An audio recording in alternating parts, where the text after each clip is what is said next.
Magandang umaga sa iyo, Jules, at maraming salamat. Mula dito sa Pag-asa Weather and Flood Forecasting Center, atin na ngayong alamin kung anong latest sa ating panahon. Ngayon pong umaga makakasama natin si Pag-asa Weather Forecaster Alzar Aurelio upang sagutin ang ilang katanungan tungkol sa ating weather conditions ngayong araw ng Huwebes. Magandang umaga sa inyo, sir.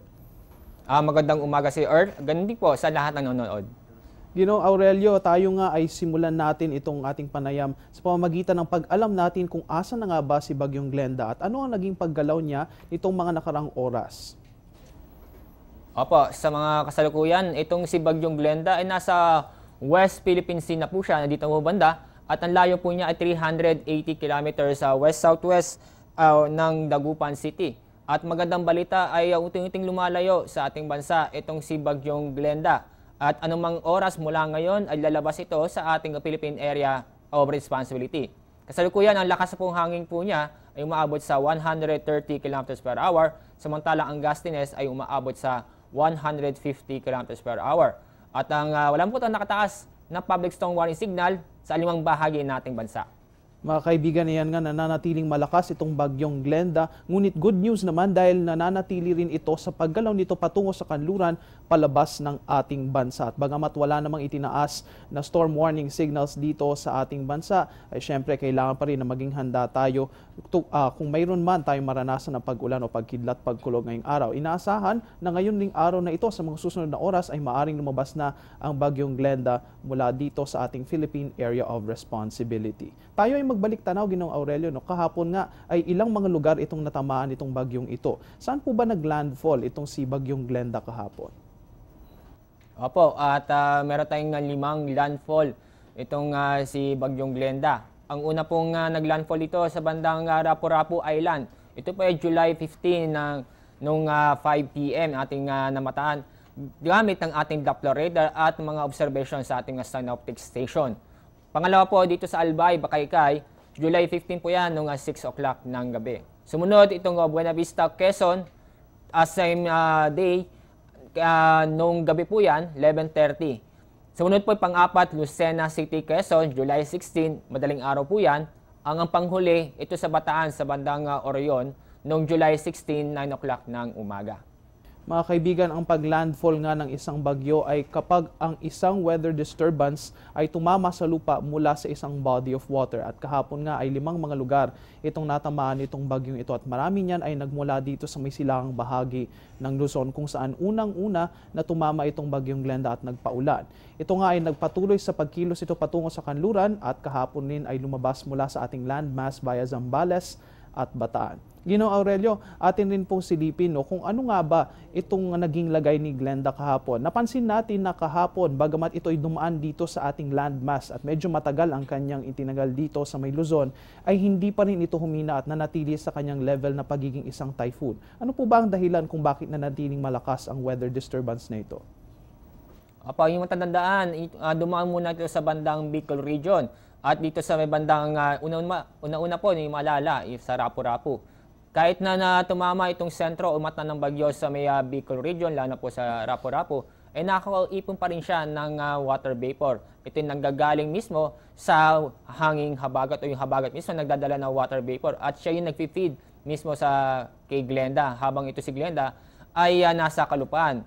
Pero habang tumatagal sa kalupaan itong si Bagyong Glenda, ay napansin na namin na bahagyang humina dahil po mayroong interaction na. Hindi na nakayanan dahil nakatulong itong bundok dito sa Mount Makiling, Sierra Madre, kung saan ay nakita namin na bahagyang humina si Bagyong Glenda.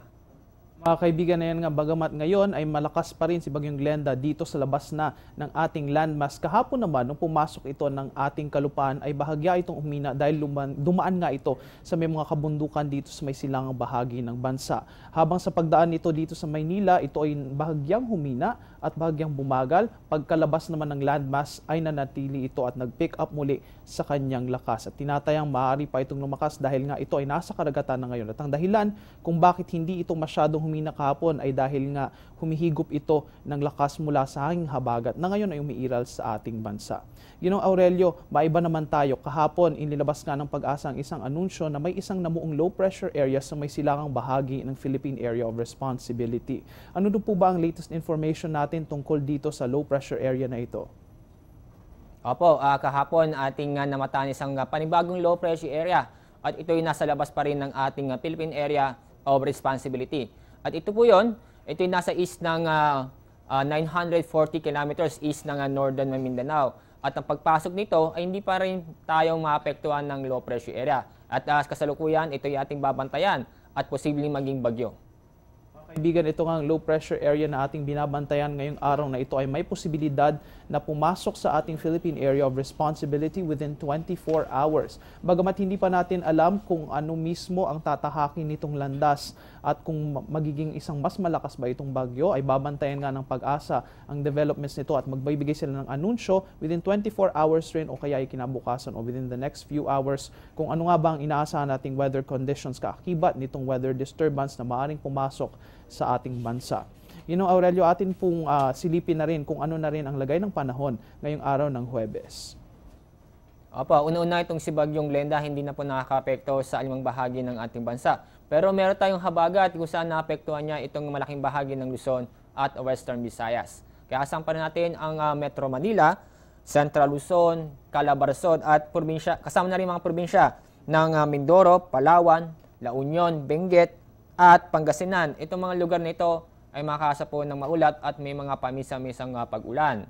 Yun namang lalabing bahagi ng ating bansa ay magiging bahagyang maulap po tayo hanggang sa maulap na kalangitan na may mga isolated lamang pong pag-ulan or thunderstorm. Kaibigan, yun nga, good weather conditions naman ang tinatayang iiral dito sa ating bansa for the next few hours. At ito nga si Bagyong Glenda ay hindi na nakakaapekto dito sa ating weather conditions. Bagamat makakaranas pa rin tayo ng bahagyang pag-ulan dito sa may kanlurang bahagi ng Luzon, pati na rin dito sa may Visayas, sa mga maliliit lamang na bahagi, pati na rin dito sa Central Luzon at sa National Capital Region. At dahil yan sa pag-ihip nga at pag-iral nitong hanging habagat na siyang nagbabalik ngayong araw na ito sa atin. Asahan po rin natin ang partly cloudy to cloudy skies na mayroon lamang maliit na tsansa ng pagkulan at pagkidlat pagkulog sa natitirang bahagi ng bansa. Kaya improving weather conditions po ang ating maaasahan ngayong araw na ito. Ginong Aurelio, bilang pahabol, mayroon po ba tayong itinaas na gale warning ngayon sa anumang seaboards ng ating bansa? Opo, meron tayong gale warning dahil sa epekto ng Bagyong Glenda ay yung ating mga karagatan dito sa western seaboards ng Luzon tulad ng mga Ilocos provinces dahil sa epekto nito, inaasa po natin na malalaking alon kung saan ang taas ng alon ay inaasa po na aabot ng 4.5 meters o halos pa 5 meters po yan. So bawal muna pumalaot ang ating mga kababayan, lalo na po ang ating mangingisda dahil delikado po ang lagay ng mga karagatan po doon. Antayin na lang po natin na lumayo si Bagyong Glenda at inaasahan po natin mula oras ngayon ay makakalabas ito sa ating Philippine Area of Responsibility. Abiso nga sa ating mga mangingisda at sa ating mga mandaragat kung maaari ay ipagbukas na lamang ninyo ang inyong paglaot dyan sa may kanlurang bahagi ng Luzon dahil nga umiiral pa rin dyan at nakakaapekto pa rin itong puwersa nitong Bagyong Glenda dyan sa may kanlurang bahagi ng ating karagatan. Kung maaari ay umiwas po muna tayo sa ating paglalakbay at ipagbukas na lang natin ang pandaragat dyan sa may bahagi yan ng bansa. Asahan po natin ang rough to very rough. Yan po ay maalon hanggang sa napakaalon na seafaring conditions dyan sa may kanlurang bahagi ng seaboards ng Luzon. At yun din nga po, mayroon din po tayong malakas na hangin at wave height na maaaring umabot ng halos 5 meters. Maraming salamat Ginoong Alzar Aurelio para sa lahat ng impormasyon na inyong ibinahagi sa amin ngayong umagang ito. Mga kaibigan, kami magbabalik matapos ang isang paalala.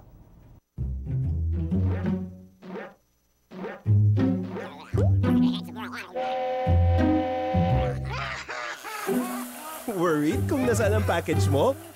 Sa Air 21, worry-free! May real-time SMS updates kaya alam mong status ng padala mo every step of the way.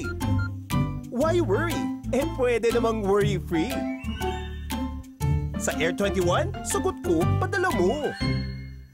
At yan ang latest mula dito sa Pag-asa Weather and Flood Forecasting Center. Please check our social media accounts and our website para sa latest weather information.